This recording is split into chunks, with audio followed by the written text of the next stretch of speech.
video, you'll learn how to use your Bebop 2 as a flying camera. By default, the Bebop 2 is in video mode.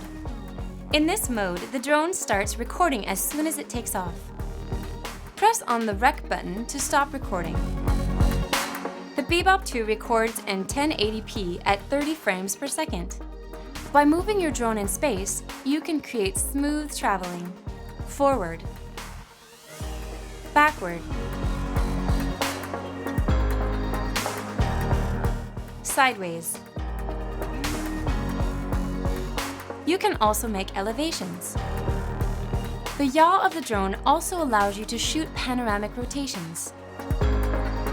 To control the camera's orientation, swipe your finger on the piloting interface in the opposite direction of the desired orientation. Double tap the piloting interface with 2 fingers to center the camera. In Ace mode, you can control the camera by using your right thumb on the joystick. This innovative camera orientation system allows you to record vertically. Once you're familiar with the different drone and camera movements, you can start combining them in order to create more complex traveling. The Bebop 2 can also take high-resolution photos. Activate the photo mode in the recording settings and choose D&G. Then go back to the piloting interface and just press on the photo icon. The photos captured in this mode are in fisheye format.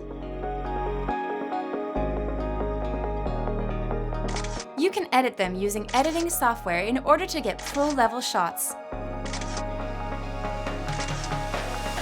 In order to fine-tune the color balance, go to Image Settings in the parameters.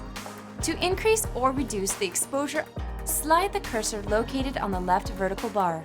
To change the saturation, slide the cursor located on the right vertical bar. At the end of the recording, you will find your videos and photos in the internal memory of your Bebop 2.